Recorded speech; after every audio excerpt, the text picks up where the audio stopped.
오늘 하나님 말씀은 요한복음 21장 14절 말씀입니다.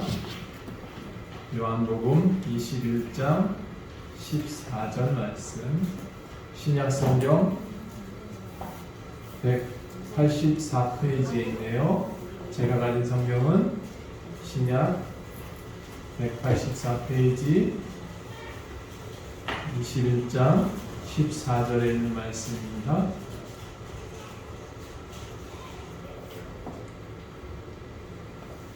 함께 읽어볼까요? 시작. 이것은 예수께서 죽은 자 가운데서 살아나신 후에 세 번째로 제자들에게 나타나신 것이라. 부활 이후에 세 번째로 예수님이 제자들 앞에 나타나셨다. 저는 세 번이나 예수님이 제자들 앞에 나타나신 이유를 오늘 여러분한테 말씀드리고 싶습니다. 오늘 제목은 그 후에라는 제목입니다. 여러분 실패 안 해본 사람 없지요? 네, 저도 실패 참 많이 했습니다. 그래서 아주 소소한 실패들을 많이 했기 때문에 역시 그 반대 이야기는 뭐냐면 소소한 시도를 좀 많이 해봤다라는 겁니다. 이게 무슨 말이냐면 자주 실패를 했어도 자꾸 일어났다는 얘기입니다. 저는 자주 넘어져도 자주 일어나는 것이 승리라고 믿습니다. 사람은 태어나서 다른 동물들과 다르게 좀 이상하게 좀 금세 일어나지 못하고요. 한참 시간이 지나야 서서 걷습니다. 벌떡 일어나서 달리지 못합니다. 왜냐하면 다른 사람들은, 다른 동물처럼 우리 사람은 벌떡 일어나서 달려야 할 이유가 없기 때문일 수도 있겠죠. 네, 그럴 필요가 저희한테는 없습니다. 또 사람은요, 부모의 사랑을 받으면서 자라는 기간 중에 또 수도 없이 넘어지는 것을 반복합니다. 당연한 거잖아요, 그렇죠? 수도 없이 넘어지는 존재가 사람입니다. 그런데 부모가 그 어린아이 넘어짐을 보고 너무 어릴 때는 이렇게 세워주죠. 그렇죠? 그런데 조금 자라고 뛰어다닐 만한 아이가 넘어졌습니다. 자, 그때도 엄마가 달려가서 낚아채서 이렇게 세워야 될까요? 네, 어떻게 하시죠? 자, 일어나 라고 하죠, 엄마는. 네, 일어나 라고 말합니다. 일어나, 손 털어. 그렇게 말하죠. 조금 커지면, 조금 더 커지면 어린아이가 운동을 시작합니다. 막 운동하다가 넘어지고 그래요. 그리고 손 까져서 오고 물 까져서 옵니다. 그럴 때마다 엄마가 또 가서 일으켜주나요? 아니죠. 그때는 이제 이렇게 말하죠. 좀 살살 뛰지 그랬냐. 야, 치치치 못하게. 좀 제대로 좀 달리기 좀 하지 그랬냐. 되레 꾸중을 합니다. 그렇죠? 그 아이가 뛰는 것을 절대로 우리는 막지를 못합니다. 이게 부모잖아요. 그렇죠? 이게 사람입니다. 저는 우리 부모가 자녀들을 키우는 방법과 하나님이 우리를 키우는 방법이 다르지 않다라고 생각하는 사람 중에 하나입니다. 사람은 태어나서부터 태생부터 자라는 과정이 동물들과는 전혀 다릅니다.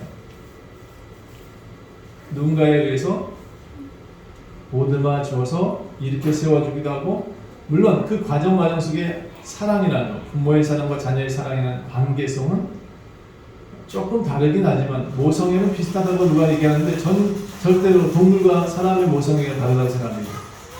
보호 본능하고 모성은 다른 거예요.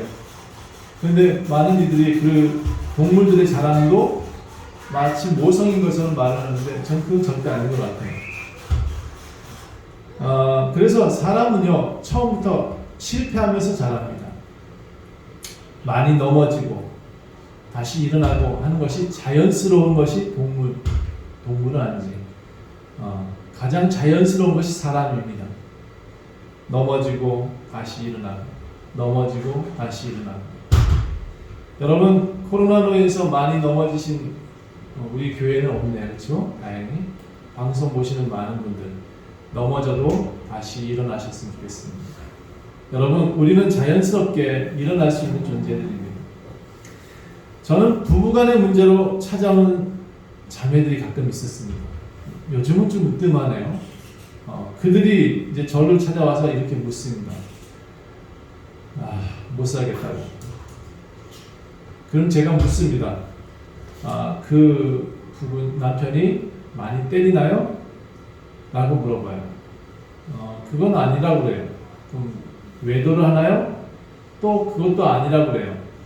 그럼 제가 이제 그때부터는 좀 말을 좀 달리합니다. 그럼 두 가지가 아니니까 경제적인 문제인가요? 그렇다 그래요. 남편이 돈을 안 벌어오네? 그렇대요. 그럼 이제 그래서 싸움이 일어난대요. 그래서 결국 툭탁거리다가 이제 뭐 이혼까지 나온다 그래요. 그래서 제가 그런 부부한테는, 그런 사람들한테는 이렇게 말합니다. 남자는 사업을 하다가 적어도 4번은 분명히 망합니다 라고 말을 해요. 4번은 반드시 망합니다. 그 사람이 듣고 그런 생각을 해요. 지금 몇 번째인지 모른다고. 그러면서 말하면서 4번은 아닌 것 같다고 또 그렇게 얘기할 때가 있어요. 왜 망하느냐? 처음에는 미숙해서 망해요. 두 번째는 운이 없어서 망해요. 그리고 세 번째는 잘 될 것 같았어요.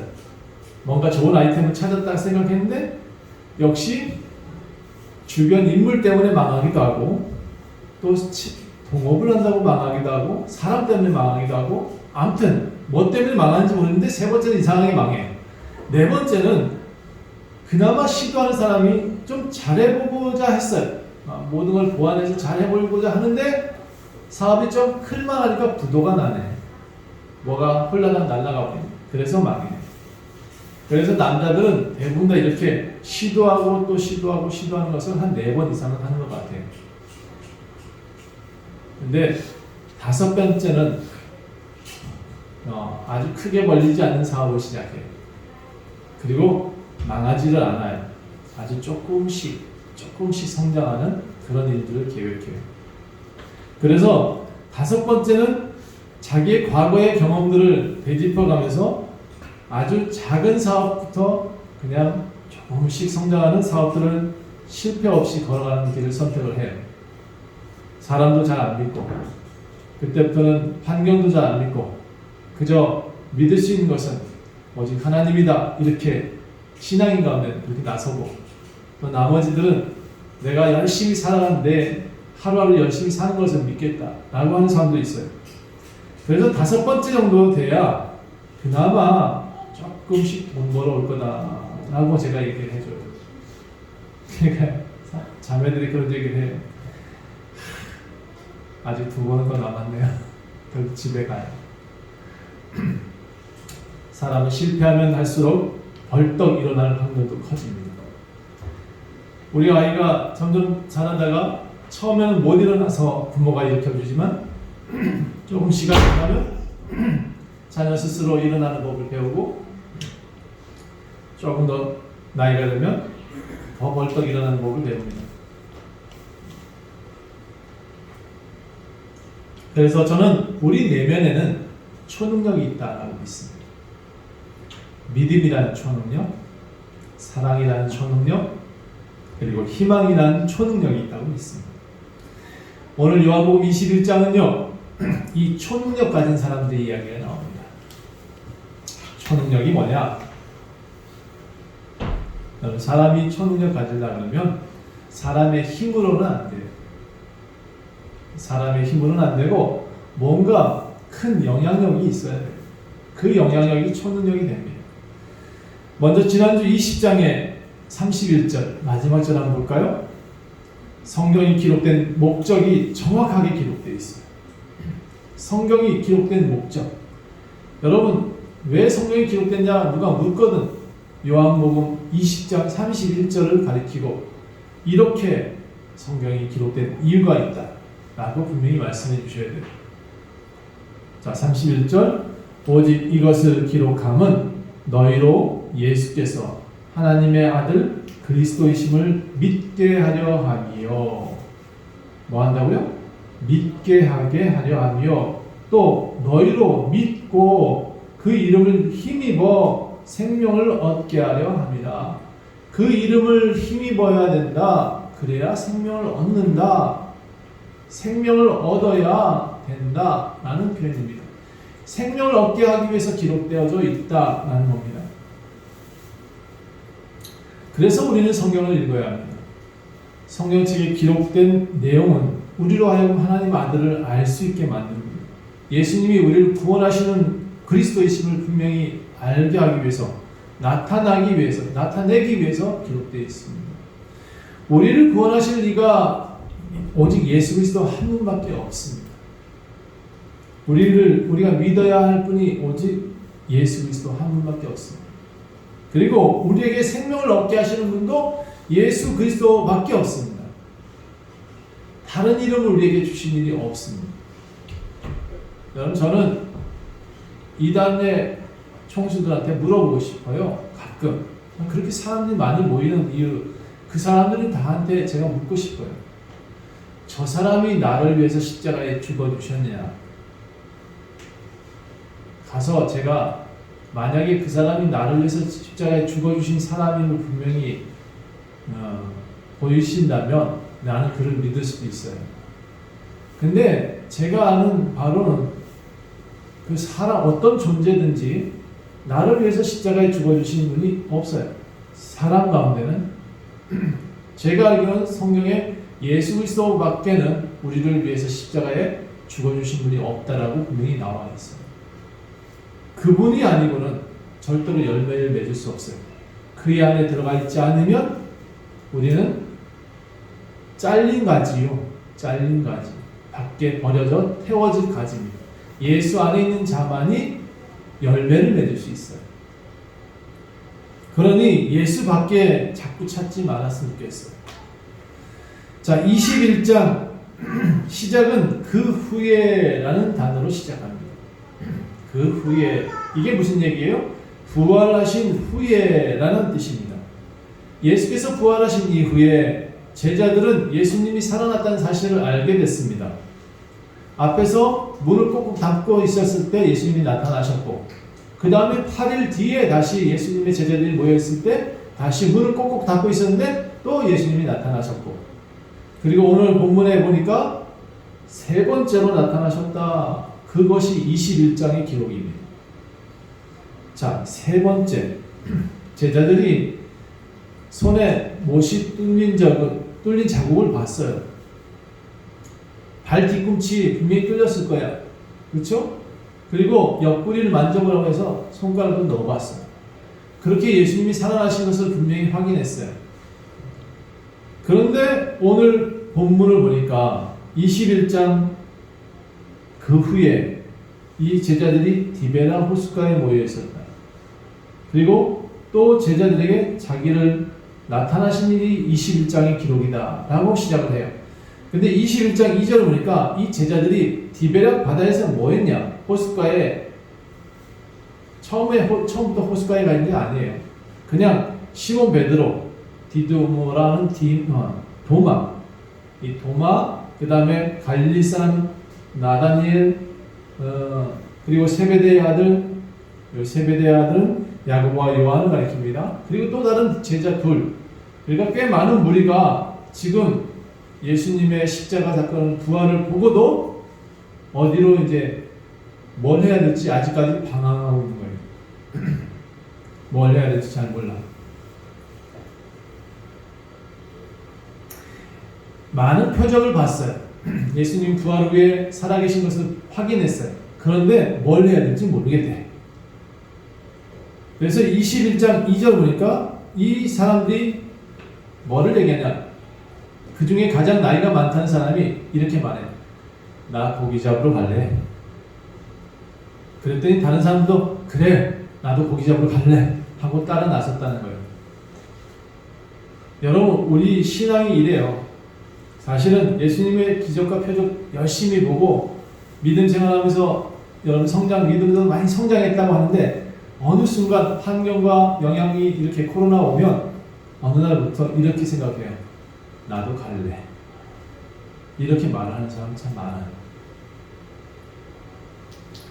저는 여기 등장인물만 봐도 이 사람들의 믿음을 조금 이해할 것 같아요. 왜냐하면 친구도 믿음 있는 친구들과 사귀면 믿음이 강해지고요. 믿음이 약한 친구와 사귀면 또 믿음이 좀 약해지더라고요. 여기에 누가 있었냐면 베드로 옆에 보니까 시몬 베드로와 그 다음에 나온 사람이 도마예요. 도마. 이 도마가 누구예요? 의심쟁이죠. 예수님 손가락 넣어봐야겠다는 거예요. 나는 예수님을 그냥 손을 한번 옆구리를 만져봐야 나 예수님이 살아나신 걸 믿겠다고 했던 사람이에요. 의심 많은 사람이 옆에 같이 있었다. 물론 그 당시에 베드로하고 도마는 예수님의 그 제자 그런 사건을 봤으니까 더 친하게 지냈을 수도 있어요. 근데 문맥상 왜 하필 시몬 베드로하고 도마를 옆에다 붙여놨을까? 저는 그 생각을 참 많이 했어요. 그 옆에 나다니엘이라는 사람 얼마나 신실한 사람이에요. 그 다음에 세베대의 아들이라는 요한과 야고보는 얼마나 신실한 사람이에요. 그 사람이 옆에 붙어 있어야 되는데 하필 시몬 베드로와 디드모라는 도마가 같이 옆에 딱 붙어 있어요. 그랬더니 베드로가 한다는 얘기가 나 고기 잡으러 갈래 이랬다는 거죠. 여러분 선한 영향력을 끼치는 사람이 되셔야 됩니다. 옆에서 믿음을 강하게 주는 사람이 되셔야 됩니다. 어떠한 환경 가운데도 나는 십자가와 부활을 믿어 라고 하시는 사람이 되셔야 됩니다. 이 코로나가 금방 사라질 거야 괜찮아 죽게 아니면 살겠지 이렇게 믿는 사람도 괜찮습니다. 물론 코로나 예방하셔야 되고요. 마스크 다 쓰셔야 됩니다. 방역 우리가 더 많이 앞장 쓰셔야 됩니다. 그래도 두려워하지 마세요. 감기보다 많이 안 죽었대요. 매년 감기로 죽는 인원이 한 2,000명에서 4,000명까지 된다 그래요. 우리나라도. 근데 그 인원보다는 아직 안 죽었어요. 다행인 거죠. 우리나라가 잘하고 있는 거예요. 마스크도 잘 썼고 방역도 열심히 했으니까 참 다행이에요. 그러면도 여러분 우리가 감기보다는 죽지 않았다는 사실에 안도를 하고 어쨌든 7월 달이면 우리 다 마스크 벗을 수 있어요. 기대합시다. 자, 이 등장인물 통해서도 저는 이 베드로의 믿음 상태를 좀 유추할 수 있었다라고 말씀했습니다. 자, 그 다음에 예수님의 기적을 2번이나 봤어. 살아나셨어. 문을 꼭꼭 닫고 있는데도 예수님이 나타나셨어. 그런 제자들이 지금 바다로 갔어. 나 고기 잡으러 갈 거야. 그래서 어부 출신들은 다 따라 나섭니다. 그리고 함께 동조하며 배를 타러 나갔어요. 그래, 고기 잡아야죠.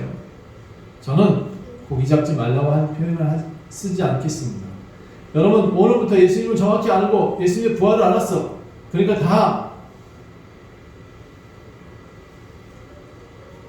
저같이 목사가 하는 얘기 아니에요. 다 같이 이제는 내 삶을 다 때려치고 전도할 거야.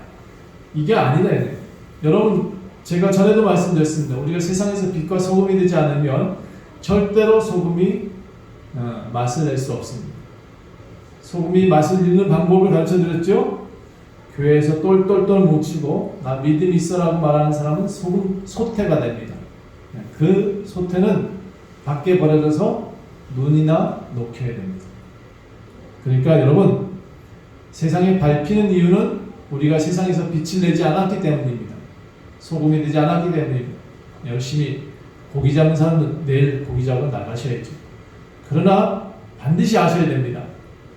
우리의 믿음의 중심은 교회와 또 우리의 예수님 안에 반드시 존재해야 되는 것입니다. 자, 여기에 물고기 잡으러 갈 거야 했던 것은 아직 방향성을 정확히 못 잡은 베드로의 말입니다. 그래서 그 옆에 역시 베드로보다 믿음이 연약한 사람들 함께 있었죠. 함께 가자 그래. 나도 갈게. 하고 따라 나섰던 겁니다. 자, 이들이 실패냐? 예, 물론 넘어짐이죠. 잠깐의 넘어짐이지만 믿음을 완전히 버리지는 않았던 것 같아요. 저는 그것이 가장 그들이 믿음으로 돌아올 수 있는 방법인 것 같아요. 우리 모두에게는 믿음의 씨앗이 분명히 있습니다. 지금 햇볕으로 인해서 약간 시들어 있다 할지라도 또 우리가 환경적인 영향으로 물이 없어서 갈증으로 약간 말라 있다 할지라도 우리 하나님은 반드시 우리에게 물을 공급하시고 영양을 공급해 주실 것입니다. 우리는 그래서 절대로 실패할 수 없는 사람들입니다. 그들이 밤새 이제 자기 방법대로 고기를 내려봅니다. 여러분, 저는 여러분 인생에서 많은 실패 가운데 왜 실패의 요인을 발견하지 못할까를 항상 고민합니다. 많이 실패해봤다면 다음 실패를 하지 않기 위해서 뭔가 고민하고 준비해야 되잖아요. 그렇죠? 이 어부 출신들이 전문가들이거든요. 바다에 나가서는 전문가들이에요. 평생을 고기 잡던 베드로, 그리고 요한과 야고보 다 어부 출신이에요. 그래서 고기 그물이 탁 내리면 고기가 잡혀야 돼요. 근데 이상하잖아요. 그날 고기 잡으러 갈 거야 해놓고 밤새 고기에 그물을 내렸는데 한 마리도 안 잡혔어요. 그게 더 기적이에요. 지금 실제 이 전문가들이 바다에 그물을 열심히 내렸는데 한 마리도 못 잡았대. 그게 성경에 기록되어 있어요. 제가 그래서 야, 진짜 기적이 일어났구나 라고 생각이 돼요. 오른편에 던져봐, 왼편에 던져봐, 열심히 다 던져봤을 거예요. 그리고 고기가 있을 만한 곳은 다 던졌을 거예요. 근데 밤이 새도록, 새벽이 되도록, 낮이 새도록 고기 한 마리 못 잡았대. 근데 저쪽 뒤에서 누가 한 마디 하십니다. 얘들아, 고기가 있느냐? 그때 제자들이 이렇게 얘기를 합니다. 고기 없어요. 아이, 공쳤어요. 이렇게 말을 해요. 그래? 그러면 이제 너 오른편에다 그물 한번 던져봐 라는 말을 듣습니다. 밑절의 본전이잖아요. 그렇죠? 밑절의 본전이에요. 그래서 던졌어요. 그 말을 듣고 던졌어요. 여러분, 그 말을 듣고 던지셔야 돼요.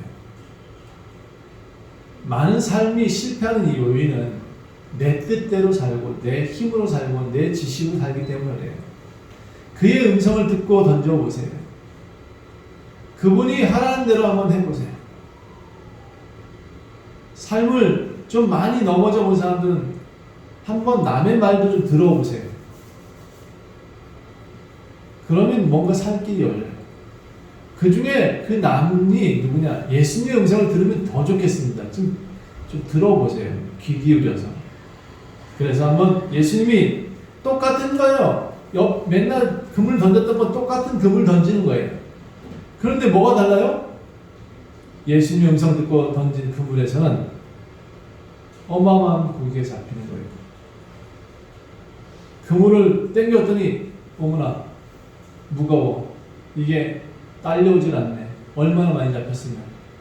근데 또 신기한 거는 이만큼 많이 잡혔을 때 옛날 같으면 그물이 툭툭툭 떠들어져 나가야 되는데 이게 고기를 잡았던 끌리는데 고기가 힘을 안 쓰네. 그냥 그물이 그대로 딸려왔다는 것도 기적이에요. 하나도 그물이 찢어지지 않고 얼마나 잡았냐? 나중에 보니까 153마리를 잡았대요. 그래서 여러분 모나미 볼펜 아시죠? 네, 그 모나미 볼펜의 153이 그 153이에요. 그만큼 많이 잡으라고 펜 갖고 많이 잡으라고 그렇게 써놓은 거예요. 여러분 여기 사랑하는 제자가 주님이시다 라고 누가 얘기를 했어. 여기 사랑하는 제자는 요한복음의 저자 요한을 가리키고 있어요. 그 제자가 예수님을 먼저 발견했다 라고 자기는 자기 책에는 그렇게 기록하고 또 자기가 예수님이다 라고 먼저 발견해서 소리쳤다라고 자랑하고 싶어서 여기 그렇게 기록해놨어요. 그리고는 이제 베드로가 그 말을 듣자마자 훌루도 벗고 이제 원래 고기 잡거든요. 근데 옷을 거치고 그대로 물속에 다이빙을 해요. 그리고는 막 수영을 해가지고 길가로 이제 해변가로 나와서 예수님께 달려가요.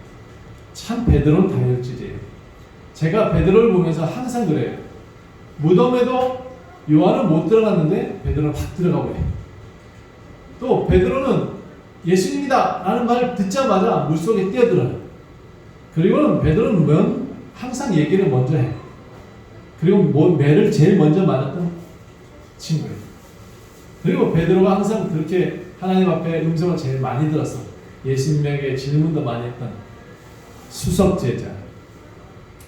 저는 베드로 같은 사람 참 좋아합니다. 저는 요한 같은 사람입니다.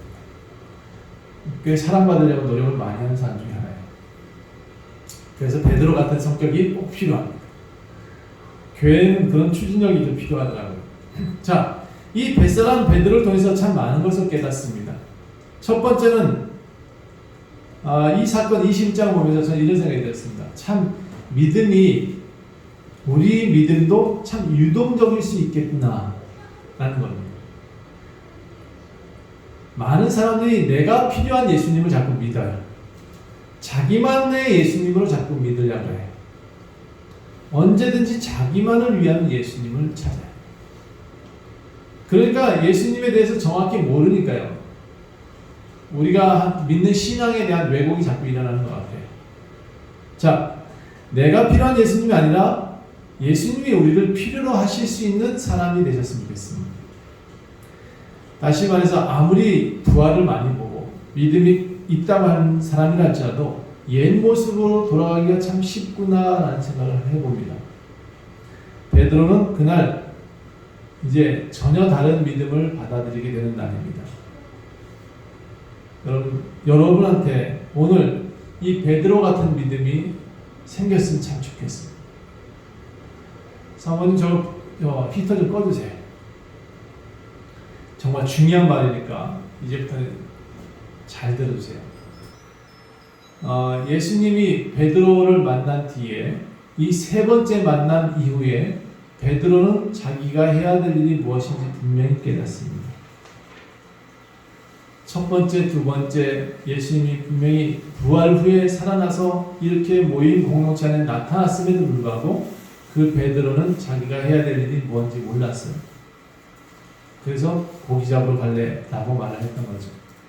근데 세 번째 오늘 만나면서 이 베드로는 자기가 해야 될 일이 무엇인지 깨닫습니다.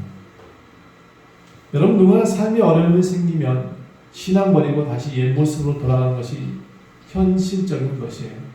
그것이 잘못됐다고 표현하는 것이 아니라 그럼에도 오늘 이 말씀을 듣고 여러분 굳건한 믿음으로 다시 거듭났으면 좋겠다. 더 이 과정을 겪어서 더욱 단단해지셨으면 좋겠다라는 것이 저희 생각입니다.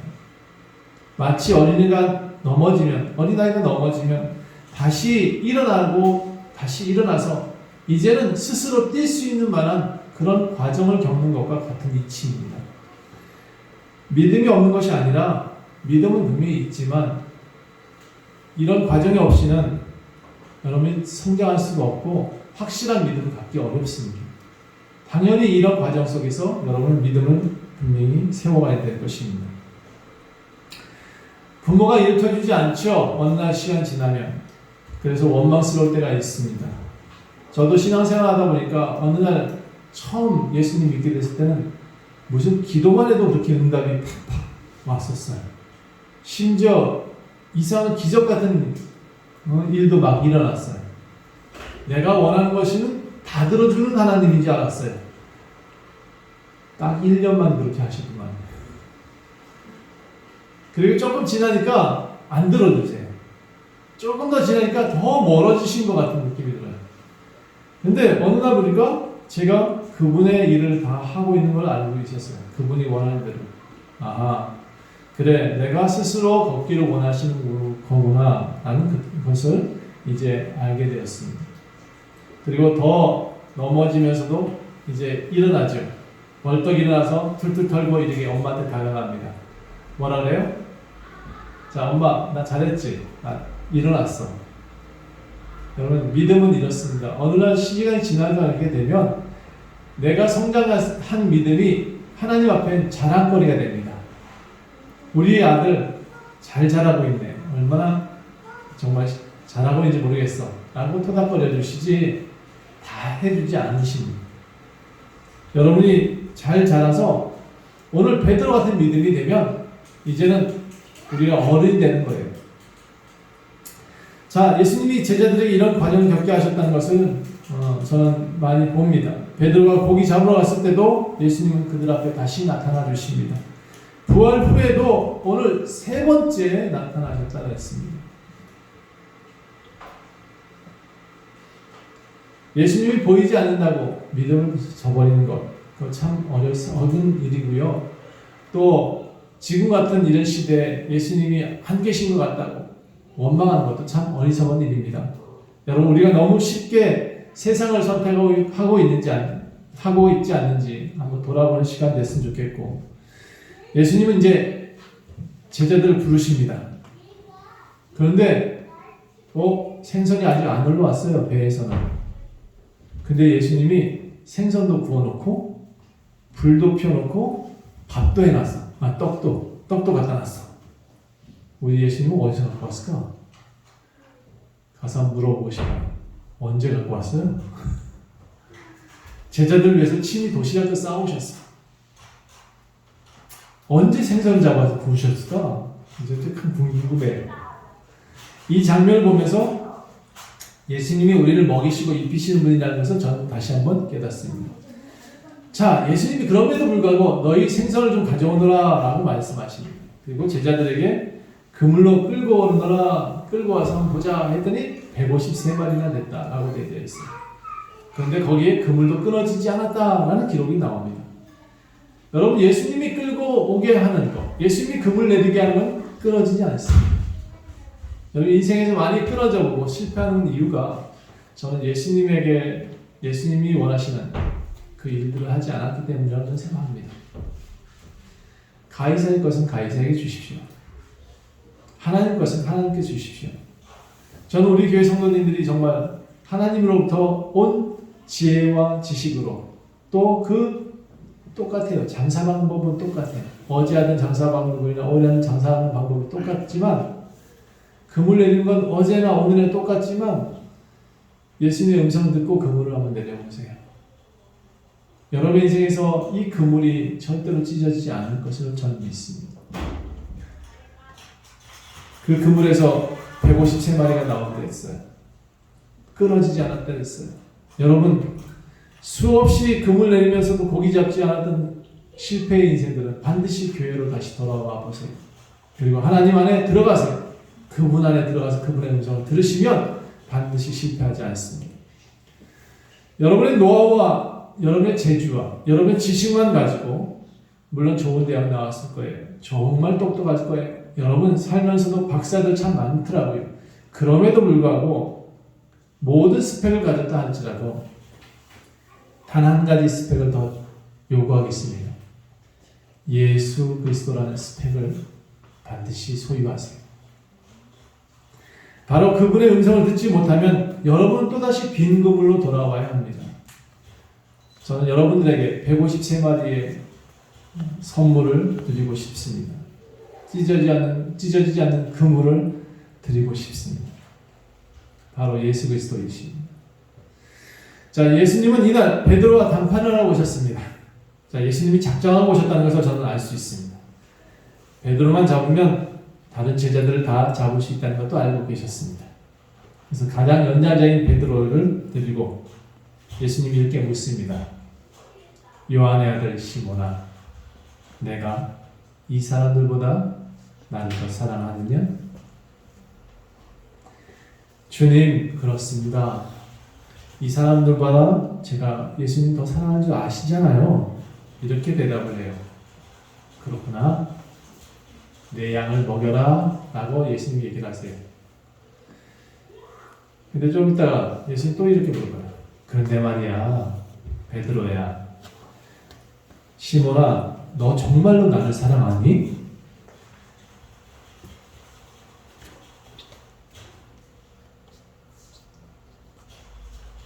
정말로 여러분이 예수님 사랑하세요? 그래, 내 양을 치라 라고 예수님 말씀하세요. 그리고 좀 지나다가 또 예수님이 물어보세요. 요한의 아들 시몬아, 여러분 이 요한의 아들 시몬이 누굴까요? 베드로만일까요? 여러분 모두가 시몬이에요.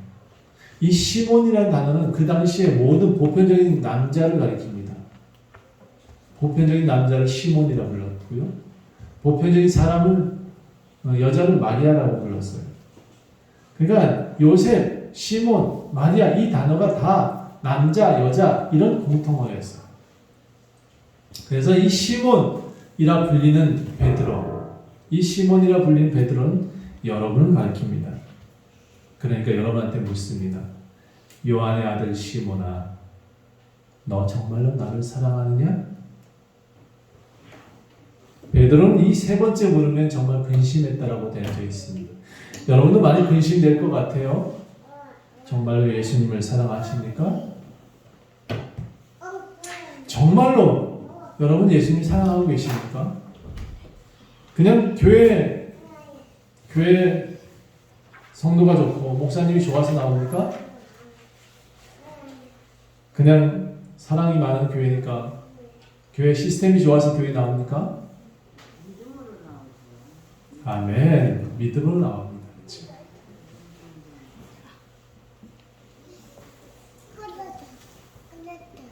요한의 아들 시몬아, 내가 너는 나를 정말 사랑하느냐? 이 말을 우리는 어떻게 받아들여야 되냐? 양영서, 너는 나를 정말 사랑하느냐? 조슈아, 너는 정말 나를 사랑하고 있니? 유용주야, 정말 너는 나를 사랑하고 있느냐? 예수님은 우리한테 묻습니다. 강신명, 너는 나를 정말 사랑하고 있느냐? 베드로는 근심했다고 되어 있지만 여러분 근심하지 마십시오. 여러분 예수님을 사랑하는 줄 알고 있습니다. 저는 그렇게 믿고 싶습니다. 저는 이렇게 대답하는 사람에게는 반드시 찢어지지 않는 그물을 맛볼 것이다 라고 믿습니다. 나 혼자만 그물 내밀지 말고 이제 예수님의 음성 듣고 그물을 내밀어 보십시오. 그런 인생이 되십시오. 매일매일 기도하지요. 매일 아침에 일어나서 하나님 오늘도 풍성한 삶을 살게 해주십시오. 오늘도 열심히 살게 해주십시오. 기도하시죠. 저는 그렇게 기도한 사람들이 반드시 예수님과 함께 동행한다고 믿습니다. 여러분이 스스로가 153마리 물고기 잡는 어부가 되셨으면 좋겠고 사람을 낚는 진짜 어부가 되셨으면 좋겠습니다. 지난주에 저의 카톡에 우리 집사님이 좋은 글 하나 올려주셨더라고요. 동태장수 여집사님, 아마 본인이 그렇게 되실 줄 믿습니다. 그런데 이 동태장수 여정, 우리 조시아 못 봤을 것 같으니까 나중에 보내드릴게요. 읽어보세요. 우리나라에서 아주 옛날에 6.25 때 동태장사를 하시면서도 마음의 소원을 담고 있던 어떤 사람의 이야기를 보내주셨는데 제가 오늘 다시 한번 보내드릴게요. 동태를 팔면서도 교회를 짓고 싶다 하는 소원을 가진 여성이 있었습니다. 여집사님, 어렵게 살면서도 교회를 짓겠다는 것, 그런 소망을 갖고 살았다는 거예요. 자, 그 전문은 다 생략하고 여러분 저는 그 동태 장사가 교회를 지었다는 것에 만족하지 않습니다. 아주 큰 교회를 지었든지 어떤 교회를 지었든지 전 상관하지 않습니다. 그 동태 장사가 부자가 되었다는 것도 저는 만족하지 않습니다. 왜냐?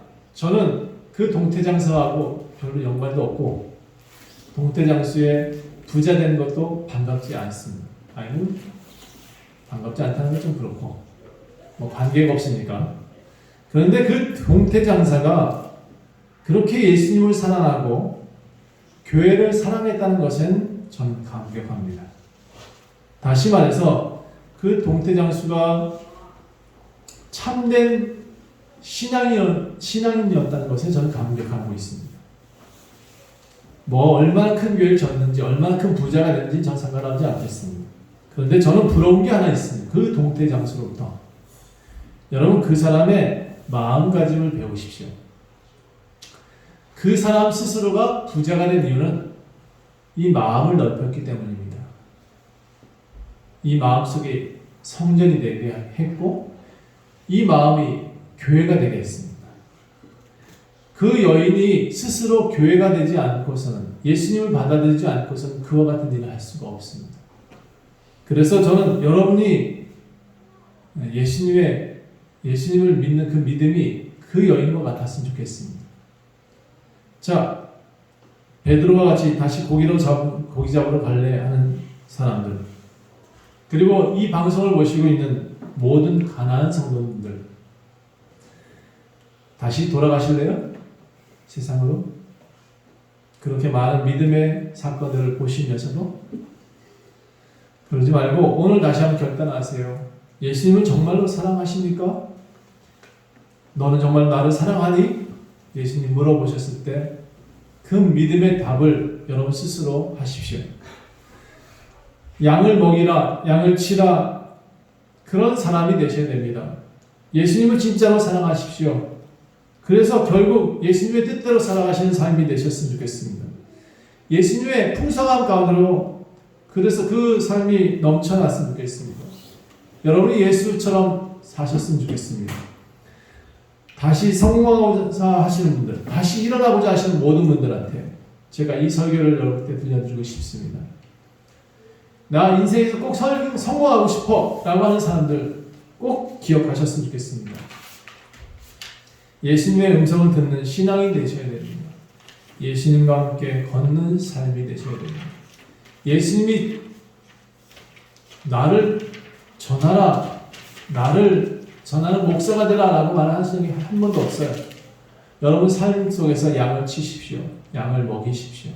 여러분이 스스로 양치기가 되시고 어부가 사람 낚는 어부가 되셔야 됩니다. 예수님이 원하시는 것은 그것입니다. 여러분 주변의 사람들 한 분 한 분을 그분들이 예수님의 양입니다. 그분을 먹이고 그분을 치는 삶, 그리고 예수님과 함께 금을 내리는 삶이 되시기를 간절히 축원합니다. 기도하겠습니다. 하나님, 내 스스로 할 수 있는 것이 참 많지요. 인생 살다 보니까 내 팔뚝의 힘만 점점 길렀습니다. 그러나 이제는 마음의 문도 열게 하시고 귀도 열게 하십시오. 우리 예수님의 음성을 들을 수 있는 참된 신앙인의 모습으로 살아갈 수 있게 하옵소서. 우리 주님을 사랑하느냐? 그 물음에 언제든지 이렇게 대답할 수 있게 하옵소서. 네, 우리는 예수님을 사랑합니다. 우리는 정말로 예수님을 사랑합니다. 그리고 정말로 예수님의 일을 하길 원합니다. 그렇게 참된 신앙이 될 수 있도록 도와주옵소서. 그래서 우리가 절대로 끊어지지 않는 그물을 맛보게 하옵소서. 그리고 인생에서 가장 큰 153의 기적도 일어나게 하옵소서. 모두를 축복하오며 예수 그리스도 이름으로 간절히 기도합니다. 아멘.